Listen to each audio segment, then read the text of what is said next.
Welcome everybody to today's webinar, 90% of PMs are doing it wrong. I'm Kevin Aguanno, I'll be your host for today.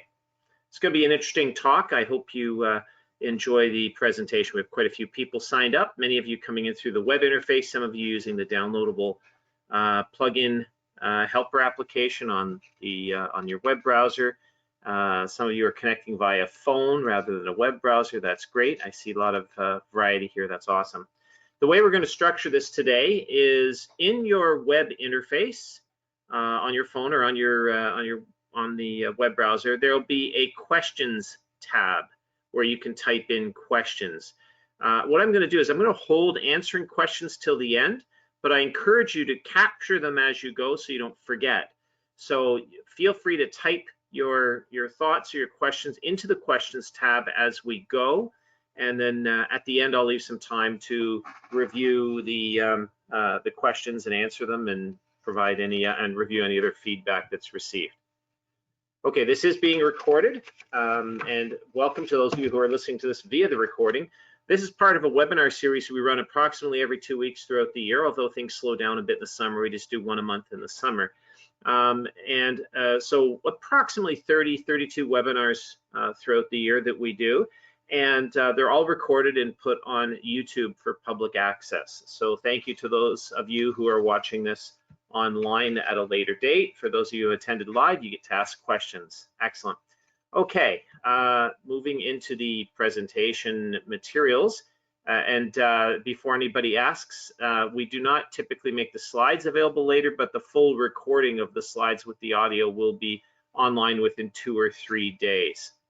Okay, let's proceed. I'm Kevin Aguanno, as I said. I'll be your host for today. I've been a PM for over 30 years. I've worked in a variety of industries. I've worked in construction, residential home building and industrial construction. I've worked in IT. I've worked in mergers and acquisitions. I've worked in business process change projects. I've worked in fundraising projects, all kinds of things. And I've noticed some patterns over the years. I've got lots of certifications, written lots of books on project management related topics. I've won some awards, and I'm a professor at a number of universities in project management. So feel free to take advantage of me as a resource, ask lots of questions if you need to, and connect with me later via LinkedIn.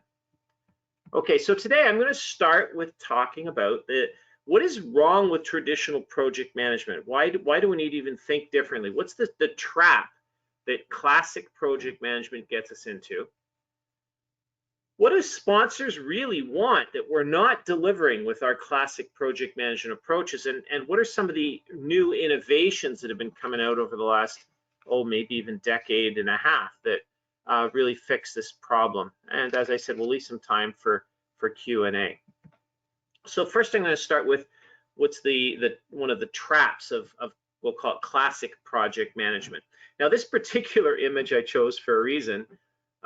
If you can guess what this is referring to, here's somebody staring at a tree and not seeing the forest around them. They're not seeing the forest for the trees. That's the old saying. And that's something we have to be cautious of. This all started a while ago.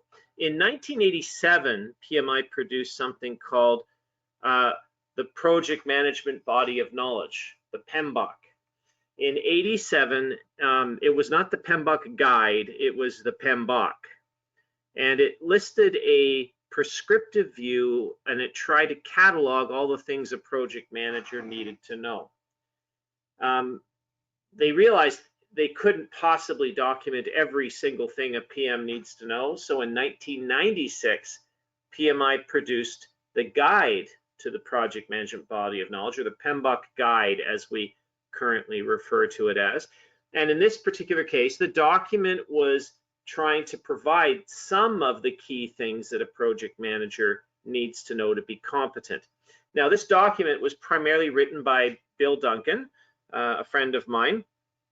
And it was there was a committee of people that were working on it for a while, and they were making no progress. And they were meeting at this point in a hotel room, and Bill said, you know what, everybody, let's go to bed early. Everybody get a good night's sleep. We'll continue in the morning. And he pulled an all-nighter and drafted the structure of the PMBoK guide as we have known it, with the knowledge areas and the inputs and outputs and tools and the process groups and all of that. That was sort of his thinking. He put this together, reviewed it with the team in the morning, and they started giving some input and some feedback, and then he sat down and fleshed it out further.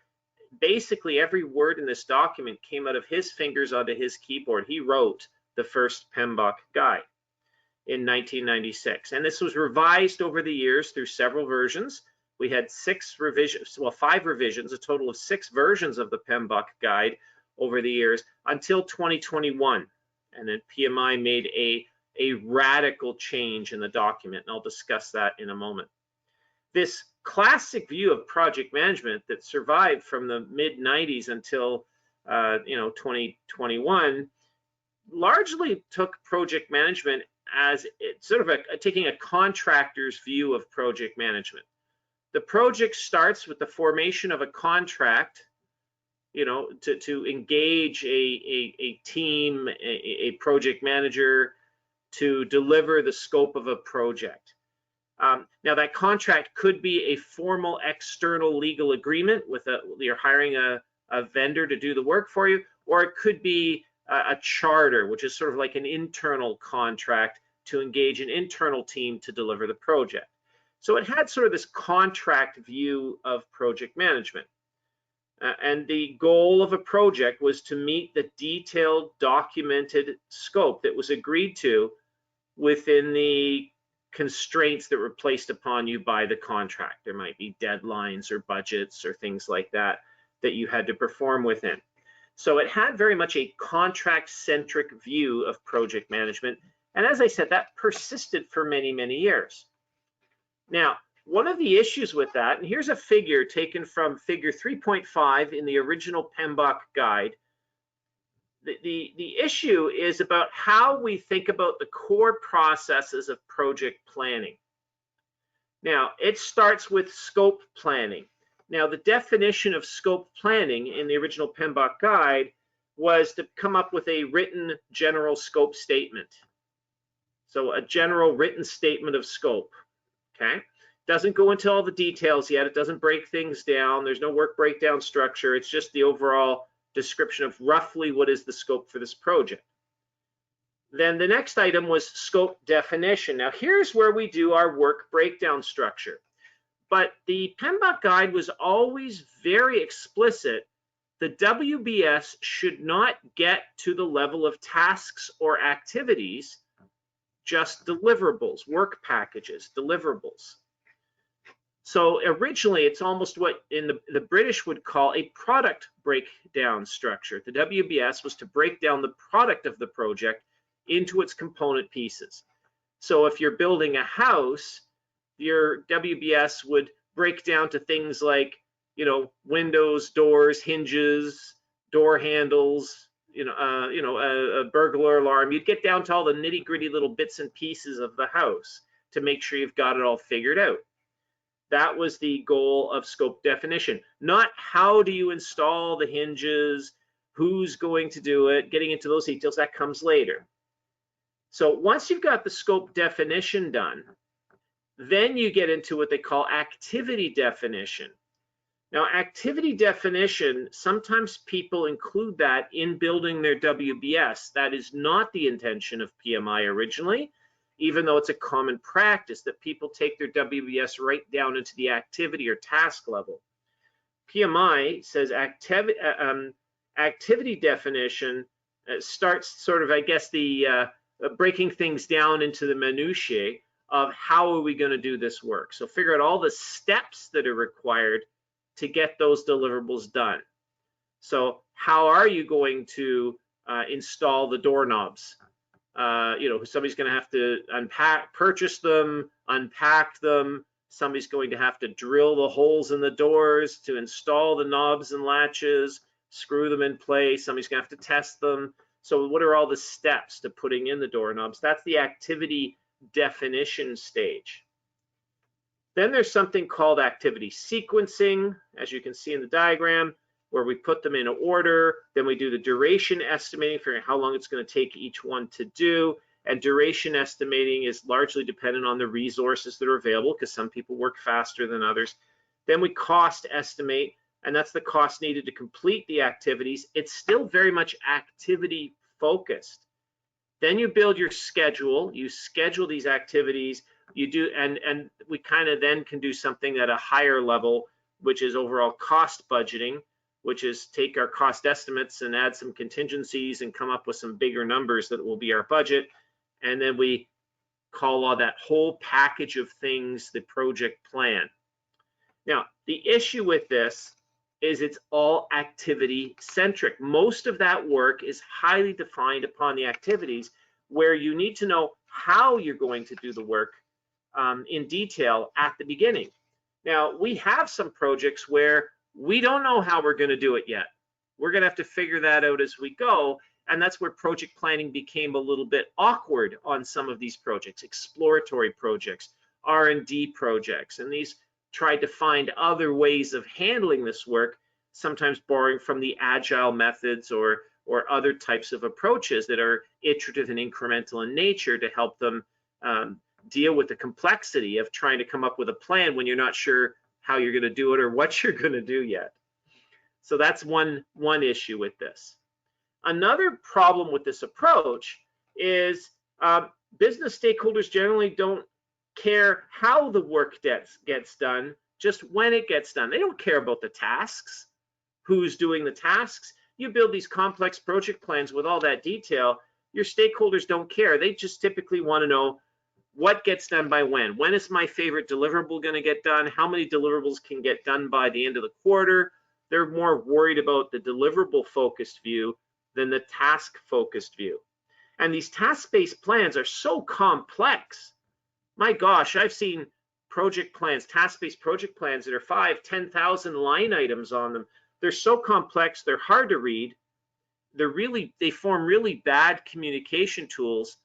And I mean, I'm a PM and I've reviewed some people's project plans and I can't even figure out when is the deliverable going to get done. So how are these supposed to be effective communication tools to the business stakeholders as well? And people get so focused on the activities, sometimes they forget a deliverable. They get so lost in the weeds, they can't progress any further. And another item you want to think about when we build task-based plans, activity-based plans, sometimes these are developed for the convenience of the doers of the work. The people building things, for example, the workers, they tend to be trying to optimize the work of the team, not necessarily optimizing the delivery of business value. Sometimes when we're focused on tasks, we focus on how do we make this work process simpler, but sometimes a more complex work process will actually create a better business result. So we're so focused on ease of work, the most optimal approach to doing the work, that we perhaps miss out on some business opportunity. Remember, the business sometimes has a hard time giving us feedback on our plan because they don't understand it. It's too complex, so they can't suggest changes that will optimize business value. And also we lose the big picture view, right? The plans are hyper optimized for one project, right? This existing project. And that threatens other important enterprise initiatives, right? So for example, I might be using all of the equipment in November. My project doesn't deliver till March, but I'm using all this critical equipment in November because that was the most optimal time for my project to use that equipment. But there might be another project that's delivering in December that needs that equipment, but now I've hogged it all and they don't have access to it. So there might be opportunities where we sub-optimize my project to allow other projects to be more successful. And maybe those other projects are just as important or even more important to the enterprise. So if we get lost in the activities and trying to optimize my plan, I often lose this big picture view. And sometimes sub-optimizing your plan is the right answer. It provides more business value at the enterprise level. So these getting lost in the weeds, focusing on these details in using an activity or task-based approach can lead to all kinds of inefficiency and problems. Let's take a step back and say, what do sponsors really care about? What are they really looking for when they engage us as project managers? Well, what really matters is delivering what's called expected business value. Expected business value. What is value? What do you think value is? Well, Warren Buffett has an answer. Price is what you pay, and value is what you get. What does the business get out of this project? Why are they doing it? I mean, this is the core reason they funded or kicked off this project, is to get some kind of business value results. They're putting capital at risk to do the project. They're paying for the project, right? Either directly with money or through the donation of people's time, of resources to this project. So there's an investment in this project. What is the positive outcome that exceeds the cost? You know, obviously there's a cost benefit analysis here. What makes this investment worth it? What are we expected to get out of this? And that's the core of my business case, right? The whole reason we're doing this project. So the business really cares about the business results expected out of the business case of why we funded this project in the first place. Now, up until 2021, the PMBoK guide, PMI's PMBoK guide, continued this contract model of a project with so there was some movement in version 5 of the PMBoK guide to include more pre-contract work.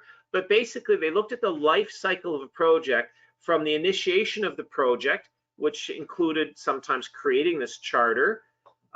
Sometimes the project starts at the signing of a charter, depends on your organization, and it closes out after our post-project review, our lessons learned, and then the project closes and wraps up. But that view of a project life cycle is not complete, because value activity happens before and after that. Before the project, we're looking at a business case. We're trying to figure out, is this project even worth it? Should we even begin? But then after the project closes is actually when business value starts to be generated, right? Value delivery begins after the main project ends. And that's one of the challenges that we've been missing over the years. Yes, there's a huge investment during the project period, and we might start seeing some early capturing of value, but typically the real return on this project happens after the main project closes. Then the results really start rolling in, and we start accumulating our return on investment. But the project is over. Who's looking at to make sure that those benefits actually happen? This whole focus recently on benefits realization is about trying to make sure that people have that right focus. And we see that in some of the standards and some of the changes that have been happening over the last few years. Okay, so what do sponsors really care about? Well, first of all, they want those deliverables. They don't care about tasks. They don't care about how are you going to do the work. They want to make sure the work gets done. I want to know that those deliverables are being created within my constraints. Right now, why do they care about deliverables? Because deliverables are what generate value. Every deliverable on the project should be tied to a business case line item. For example, this function or feature or deliverable increases security or reduces call center volume or will generate revenues or cut costs. Every deliverable should be there because it generates value. So we call the deliverables value generators. That's why the business cares about deliverables, not so much tasks. Honestly, you can do a whole bunch of tasks on a project and not deliver any value yet. Think about it. The value of a project comes from the completed working deliverables, not all the requirements analysis that went into the requirements for those deliverables, not the design documents for the deliverables, not for the plan on how you're going to create those deliverables, not all the test strategies on how you're going to test those deliverables. Even though that's a lot of activities, a lot of tasks that you're doing, none of those activities by themselves create any value unless you get around to building the deliverables in the end. It's the deliverables themselves that create the value. Also, the business cares about the deliverables, but also the quality of those deliverables, because quality gives them a measure of the success or reliability of the value generation. Something that's low quality, there's a lot of risk around achieving that value. High quality, I can have a very reliable feel that we're going to achieve the value that we're looking for. And lastly, did we create these deliverables within the approved constraints, the constraints that were in the business case, to make sure that it was worth it to do this project, to make that investment, to take those risks? Why? Well, because sometimes if the project's, for example, a few days late, that might wipe out the justification for the whole project, right? So if we're trying to build the stadium for the opening ceremonies for the Olympic Games, delivering it a week after the opening ceremony didn't help anybody, right? So it wasn't worth it. So sometimes the projects are date constrained, or they might be budget constrained in other times, right? We might be very concerned about achieving budget compliance because we only have so much money and we're going to be cut off if we don't finish things in time. So that's another reason we might be very cautious about how we're managing that project. So we have to just ensure, was the project worth it? Did it make sense? So that's another element that we take a look at when we're doing our analysis. So these are just some of the key things that sponsors care about. Notice how we're doing the work isn't on the list. What are the steps we're going to follow? That's all technical stuff. They expect that the people that are the doers of the work to figure that out.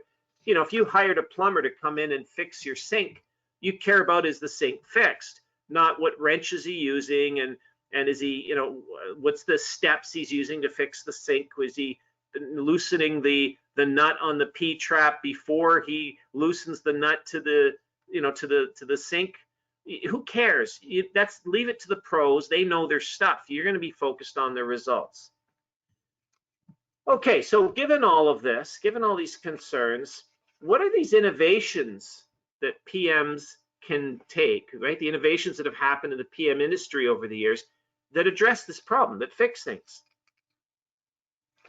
And we need to realize that we need to think outside the box to find the innovative approaches to fix these problems, right? Doing things the same old way isn't going to fix them. We're just going to keep digging ourselves into this over-analysis trap. We're getting too lost in the weeds, too much into the activities, and less focus on the deliverables. Now, I am very conscious that those activities are important. The people doing the work, the technical people doing the work, need to plan their day out. They need to know what steps they're taking. Sometimes the interdependencies between those activities are critical to manage, but not all of them. And sometimes we get so focused on the activities, we miss out on the big picture. So we need to be cautious about how deep we dive. Now, let's give you one idea of some different thinking that helps.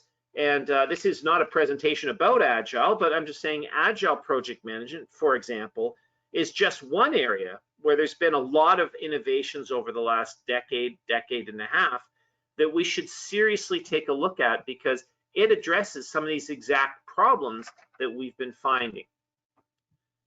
So in 2021, PMI came up with the latest version of their standard, the PMBoK guide. And what's really interesting, this version 7, is it's the first time that they did not make an evolutionary change.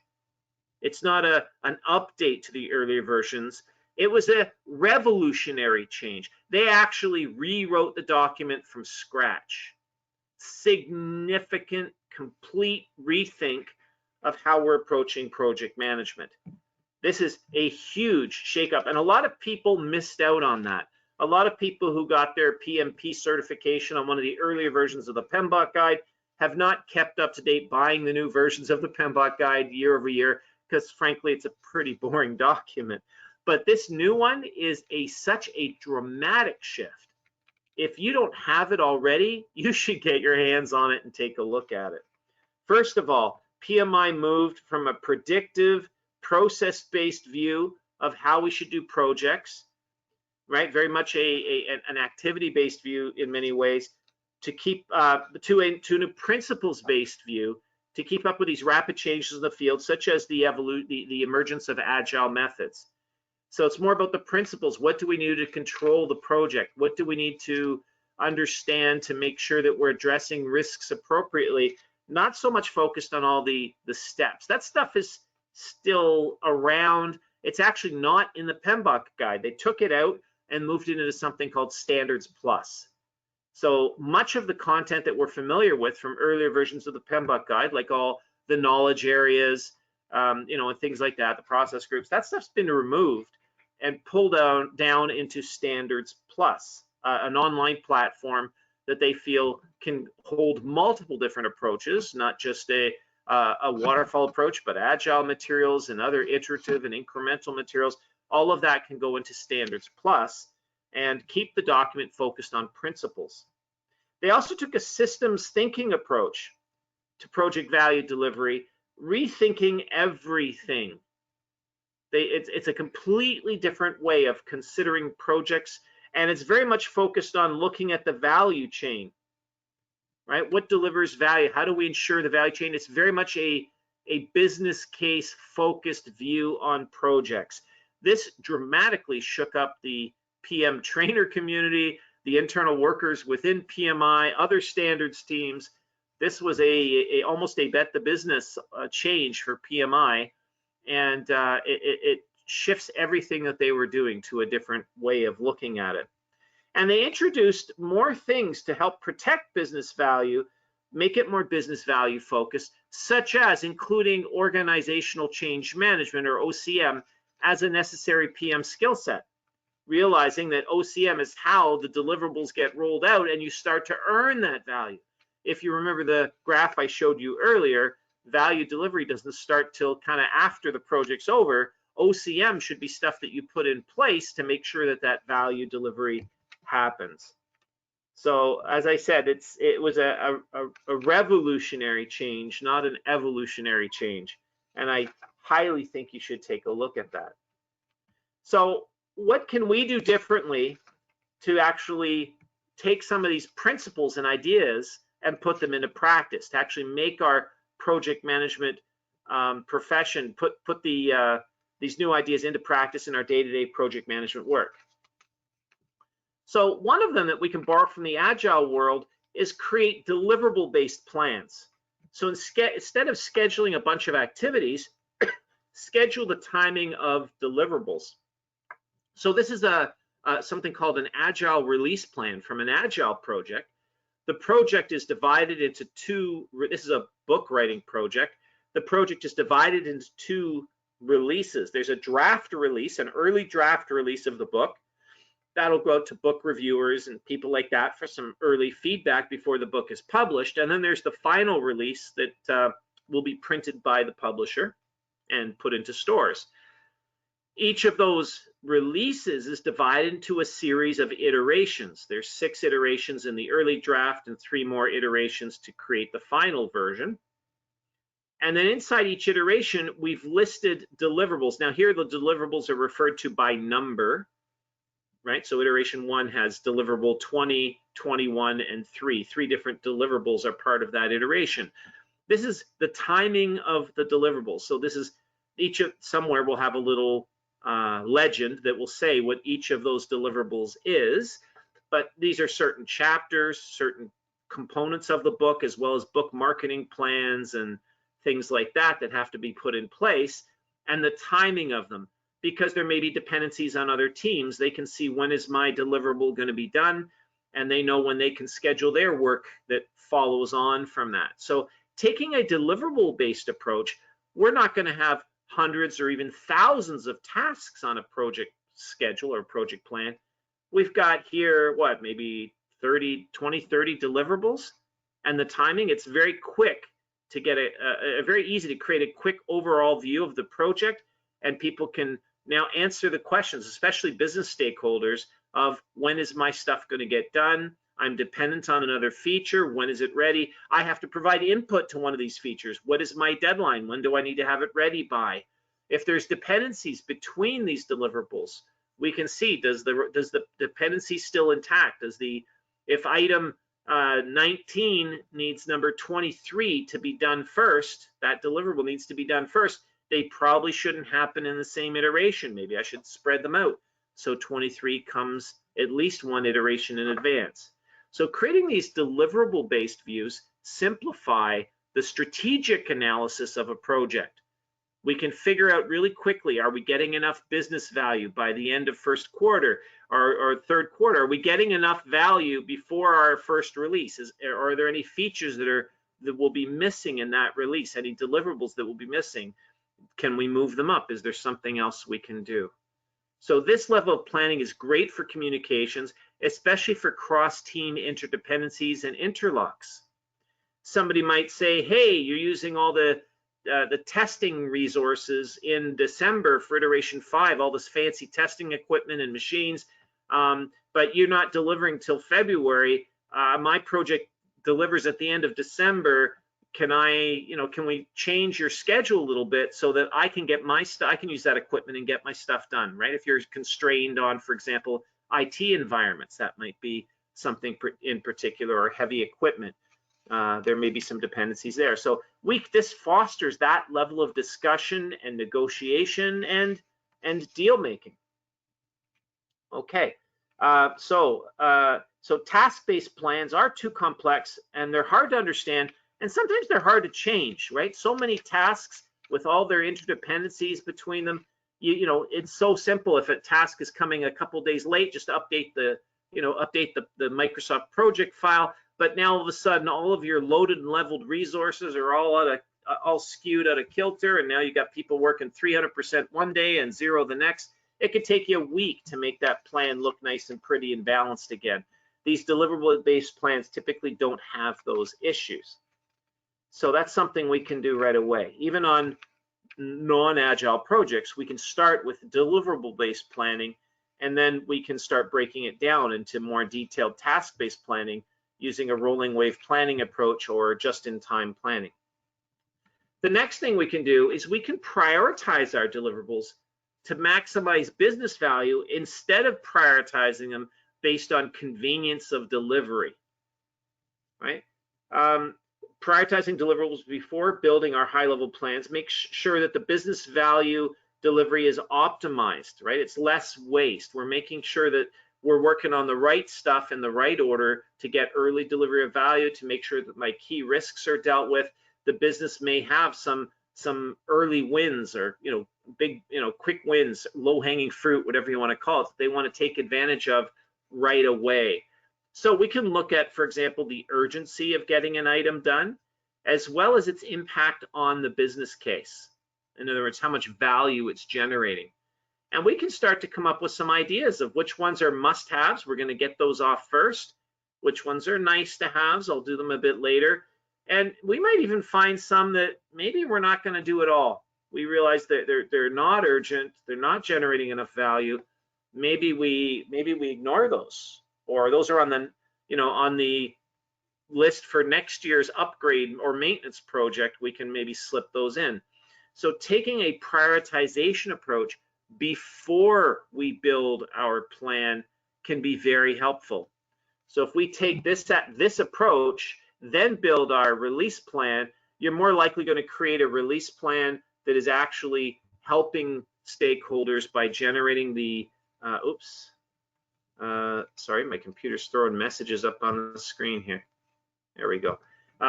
If we do the prioritizing first, we're making sure that we're not wasting time building plans for things that aren't really worth it yet. They're not generating enough business value to justify bumping potentially more important things later.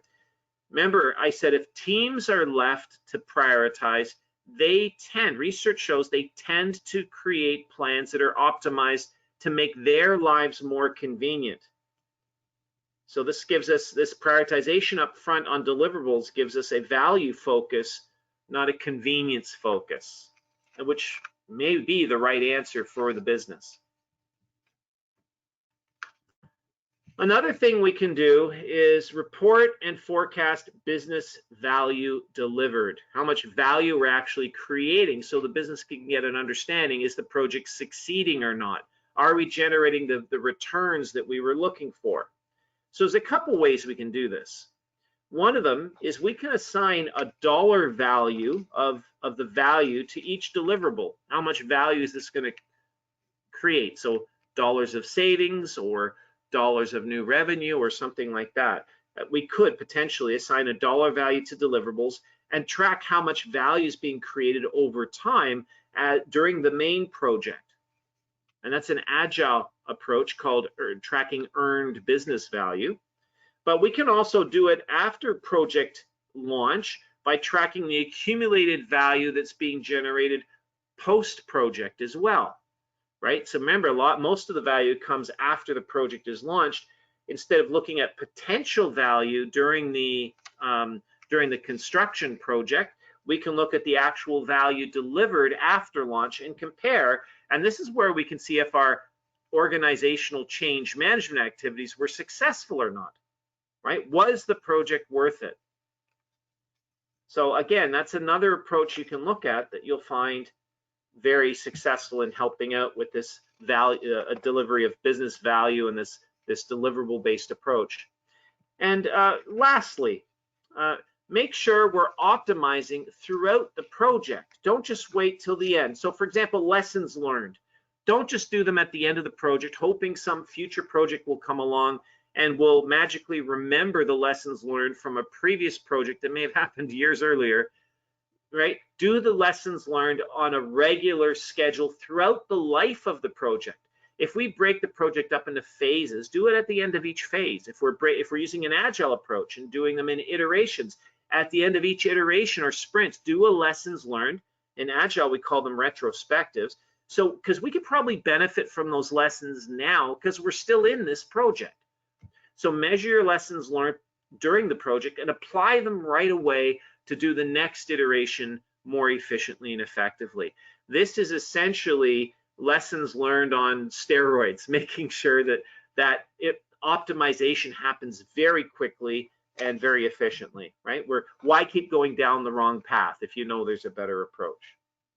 We can also optimize risk using periodic reviews as well.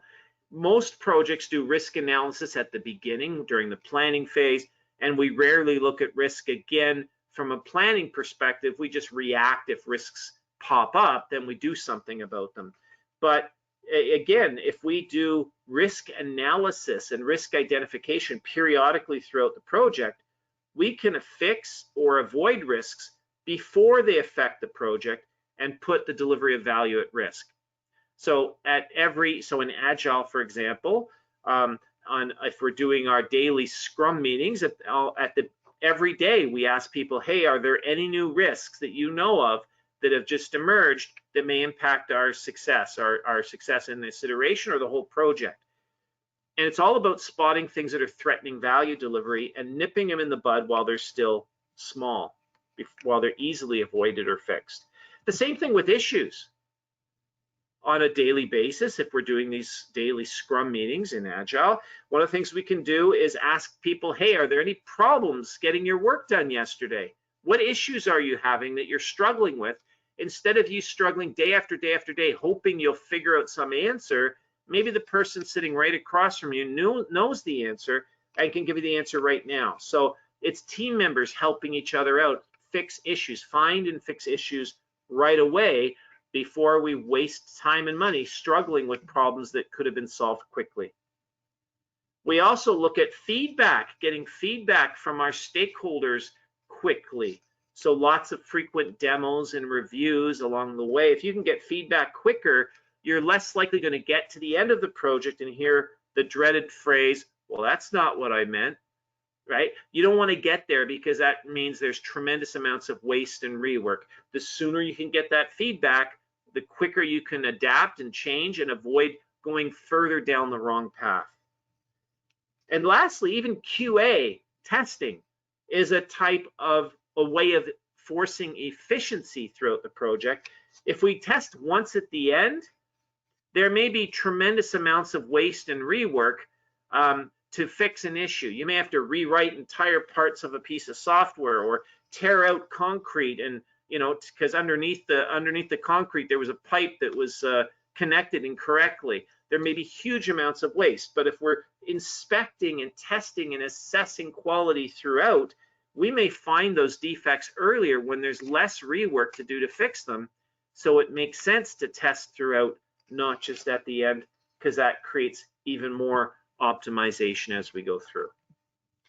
So I just brought in some of the innovative techniques from Agile that could be applied to almost any project, but there's other innovations that come from different areas. For example, in construction, there's a whole bunch of interesting stuff going on now with removing some of the build work from the site, which is maybe the construction site, which may be plagued with safety issues and risks, and not enough room to work efficiently because there's materials or machines in the way. It's moving that construction work off site where there's lots of room and we can work at ground level instead of heights, assemble sub-assemblies off site, truck them to the location, and then hoist them into position.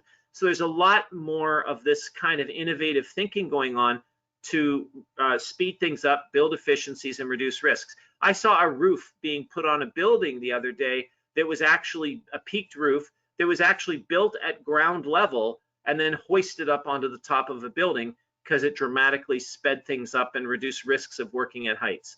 So there's lots of innovations that are happening, and if we just think outside the box, we can find these tremendous benefits that will help us improve the business case. Okay, so we've come a long way. We've come a long way from that early PMBoK guide in '96 to this latest version in 2021, and there's more changes coming. This PMBoK 7 has spawned all kinds of changes within PMI, and other standards are being updated, new publications are coming out. There's a lot happening, and what we need to do is just realize that we can't get stuck in a rut and do things the same way we've always been doing. We need to keep our minds open and look at how to grow as a profession. And I want everybody to keep an open mind and read this version 7. It shifts everything. It changes everything. It makes you think differently about projects and project management and the role of project management. We are no longer there to build on time, on budget, on scope. We are there to deliver business value. And if that means on time, on budget, that's great. But some projects, time and budget doesn't matter, scope does, or timeline does. Scope can be cut, budget can be, it can be changed, we can go over budget. That's okay as long as we hit the timeline. You need to understand your project and deliver the value it's looking for. Okay, I'm Kevin Aguanno. There's my contact information on the screen. Feel free to reach out to me at any time if you have any questions about anything we've talked about. Now we're going to open up the line to some questions here. So please type your questions into the chat window or the questions window on your web interface. We had a comment here from Richard, said this all seems very similar to Agile. Yeah, I've mentioned Agile quite a bit. Then there's a question, how does this Agile project management approach align with the Agile development approach? So Agile project management tends to be a more disciplined, structured approach to Agile than some of the Agile development approaches. They're compatible, they work well together. Agile project management can wrap around, for example, Agile software development. They work well together, and in fact, many of the practices overlap. However, some software development approaches tend to be rather, say, loose with some of the structure. They empower the teams and turn them loose, but they don't have a lot of upfront expectation setting with stakeholders, not a lot of upfront analysis and documentation that can get the teams into trouble and cause costly rework and a little bit of chaos later. Not all Agile development approaches are like that, but many are. So the Agile PM approach, when combined with them, makes sure that a lightweight framework of project management is wrapped around those development approaches, not so much to burden the team. We want the team to be flexible and adaptive, but within some control framework that allows the team to be flexible and adaptive while still maintaining some stability and predictability in the project. So we know if we're going in the right direction. So we can tell if we're trending late or over budget, things that are important to the business. I hope that answered your question, Richard. Any other thoughts, comments, or questions? Just type them into the questions window. Miriam, yes, we do get PDUs for attending this session. If you are a PDU, so that's a PMI term, so you're looking for your PMI recertification PDUs, you would count these. I think it's they've changed the category names. This particular one would go under, used to be under technical, but now, and business, we could split it sort of 50-50. They've rechanged the names now. I forget the new names off the top of my head. But you'd split it 50-50, not the leadership one. There was business context one, and there was the technical skills one. You'd split them 50-50, so claim a half hour under each. Excellent. Any other thoughts, comments, or questions?